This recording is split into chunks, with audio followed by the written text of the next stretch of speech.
এই good morning guys. তো এখন সকাল 5:30 আর আমি বেরিয়েছি জিমে। সবাই ঘুমাচ্ছে হয়তো। ও কি ঠান্ডা, এখনো পাড়াতে সবাই ঘুমাচ্ছে হবে।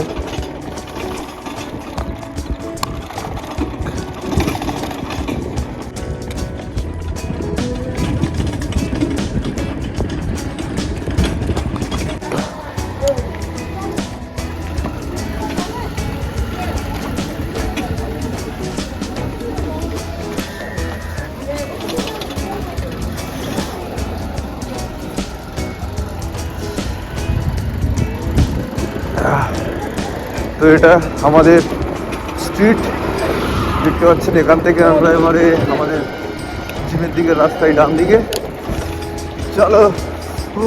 বিশাল ঠান্ডা, রাস্তার মধ্যে বেশি লোক নেই কিন্তু ঠান্ডাটা বেশি পড়েছে। এই টাইমে প্রচুর লোক থাকে এই মোড়ে, কিন্তু এখন লোক নেই কারণ বিশাল ঠান্ডা পড়েছে। বাবা, এবছর মনে হয় কলকাতাতে রেকর্ড করা ঠান্ডা পড়বে। সকাল হয়ে গেছে মানে সবাইয়ের কর্মজীবন স্টার্ট, একদম চলতেই থাকবে। আজকের আমি বাবা কি ঠান্ডা। এই জিমে যেতে ভালো লাগে কিন্তু এই ঠান্ডার জন্য জিমে যেতে আমার একদম ভালো লাগে না। এতটা ঠান্ডা জিমে যেতেই ইচ্ছা করে না, কিন্তু তবুও সবাইকে রিকোয়েস্ট করবো জিমে যাও, বডি বানাও, খাও দাও, ঘোরো, ইয়াস করো। জীবনটা যেন এরকমভাবেই চললে সব থেকে বেটার। আমাদের জীবনটার লোন, ইএমআই এইসব ঘুরতে ঘুরতে চলে যায়। তো আমি এইসব থেকে, আমারও লোন ইএমআই সব কিছু আছে, তবুও আমি এইসব থেকে বার হওয়ার খুব চেষ্টা করছি। দেখা যাক, নিজেকে প্রথম থেকে স্টার্ট করেছি।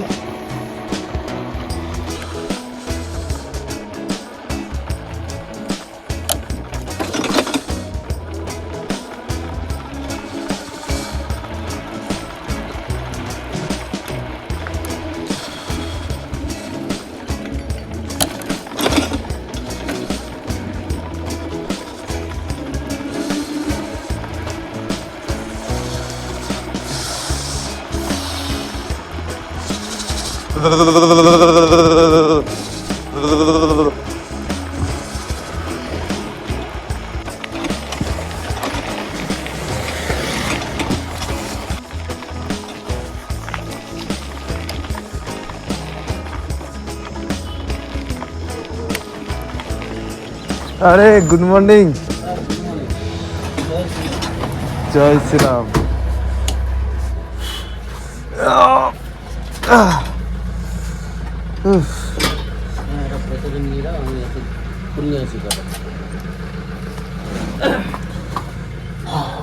আরে গুড মর্নিং। হ্যাঁ, আজকে আমি কদিন আসছিলাম না ডিউটির জন্য।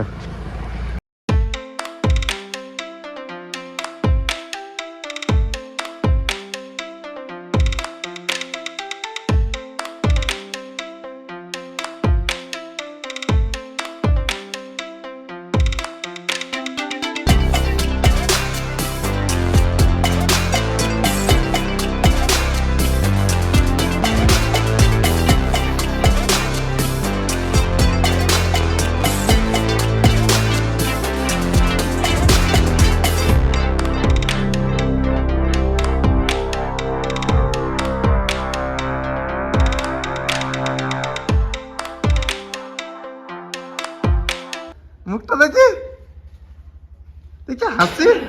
হ্যাঁ, কে কেটে দিয়েছে? কোথা থেকে কাটেছো? তোমার মেয়ের কাছ সেই আমার আর কি, আমার। তো গুড মর্নিং বন্ধুরা, আজকের আমাদের হবে চেস্ট ওয়ার্কআউটের লেসন। তো দেখাবো আজকে যে চেস্টের মধ্যে কি কি ওয়ার্কআউটের কি পোজ থাকে, সেগুলো সব কিছু ডিটেলসে দেখাবো। তো আমাদের সাথে আছে বান্টি ভাই, কিছু বলবে? চলো বান্টি ভাই। সকালবেলা কিছু বলেননি তো কিছু বলার কোনো মুডে নেই। চেস্ট ওয়ার্কআউটের প্রথম আছে ব্রেঞ্চ প্রেস। তো এখানে আছে টোটাল 65 কেজি রডটা মিলিয়ে। তো এটা 75 কেজি দিয়ে ও ব্রেঞ্চ প্রেস মারবে, দেখো। তো রেডি হয়ে গেছে, ইয়েস, দেখে নাও কেমন ভাবে মারছে ও। তো চলো, ইয়েস,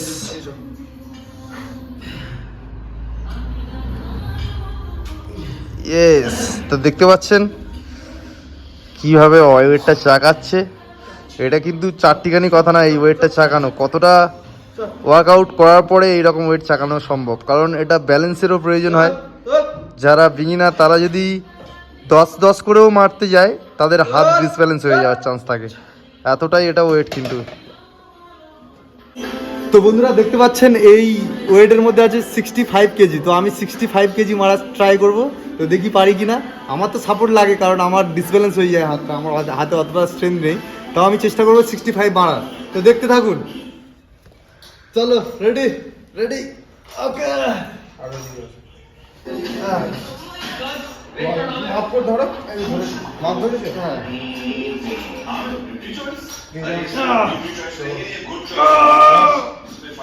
চলো, চলো, আপ, চলো, আপ, 3, আপ, চলো, আপ,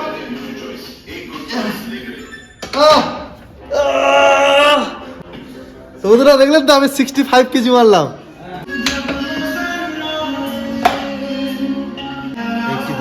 হ্যাঁ 85।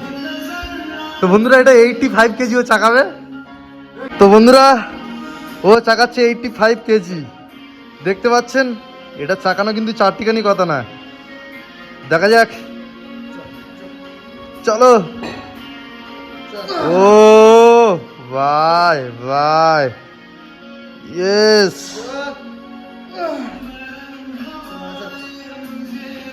ও তেরি,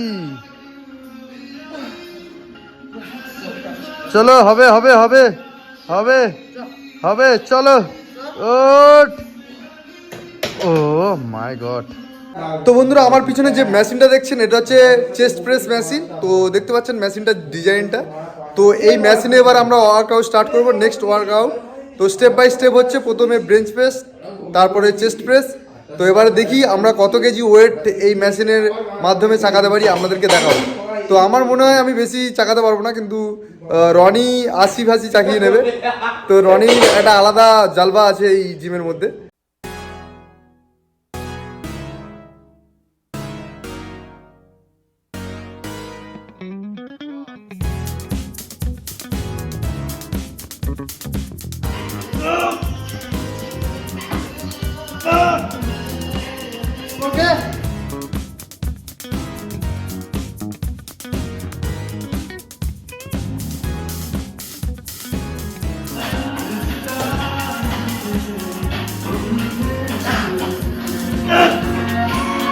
Okay. Okay.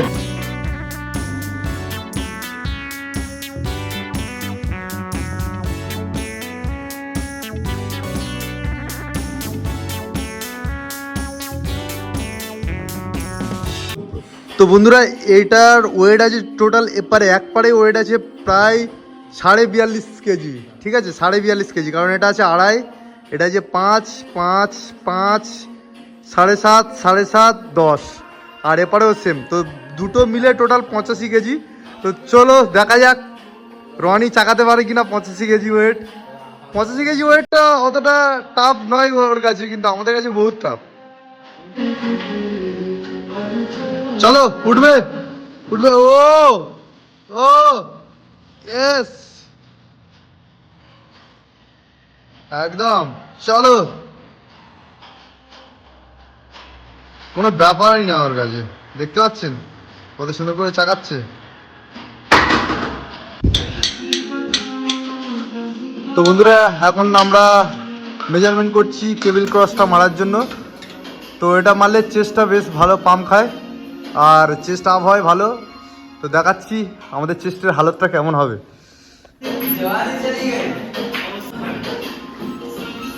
তো পোজিংটা দেখে নিন ঠিকঠাক করে কেমনভাবে পোজ দিচ্ছে, দেখতে পাচ্ছেন। ওয়াও, এইরকমভাবে মারতে হবে। তো আপনার ওয়েট অনুযায়ী আপনি কতটা ওয়েট ক্যারি করতে পারছেন তার উপর ডিপেন্ড করে আপনি দুপারের ওয়েটটা মেজারমেন্ট করবেন। তো এটা আছে টোটাল 10 কেজি করে 20 কেজি। তো এরকমভাবে আস্তে আস্তে স্টার্ট করুন, তারপরে আস্তে আস্তে আবার ওয়েট বাড়াবেন। স্লো।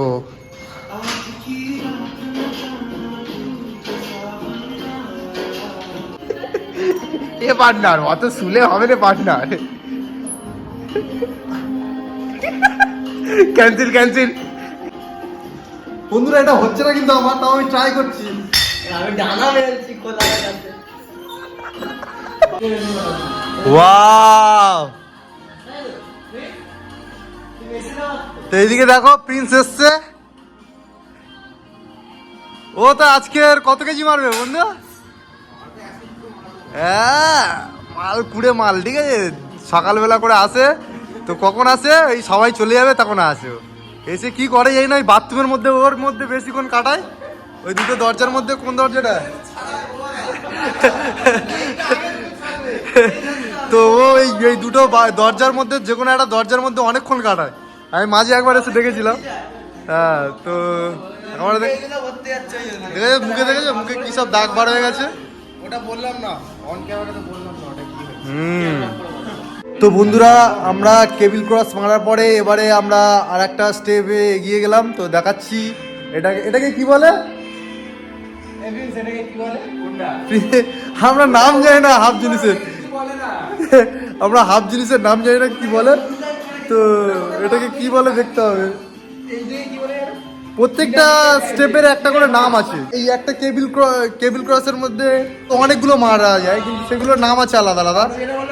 হ্যাঁ, তো আমরা সবকটা নাম জানি না। তো বন্ধুরা আমরা জানি না এটাকে কি বলে এই পোজিংটাকে, তবে এই মেশিনটার নাম হচ্ছে টি-বার র মেশিন। তো দেখি কি করা। এইটা মারলে ব্যাক স্ট্রেন্থ আসে এবং আপনি আরও বেশি ওয়েট চাকাতে পারবেন এটা কন্টিনিউ যদি করতে থাকেন। দেখে নিন, এরকম বুকের কাছে নিয়ে আসবেন, এরকম ঠিক তুলবেন। চেস্টটা সবসময় আপেই থাকবে। আপনাকে ফিল করতে হবে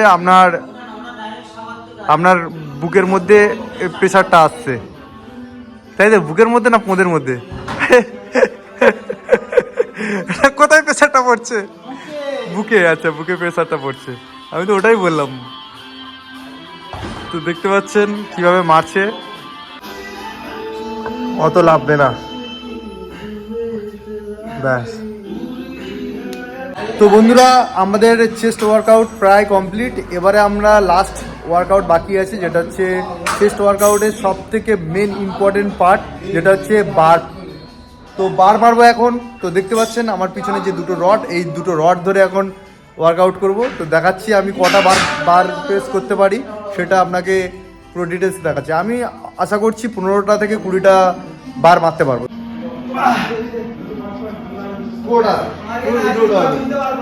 3 4 5 6 7 8 9 10 11 12 13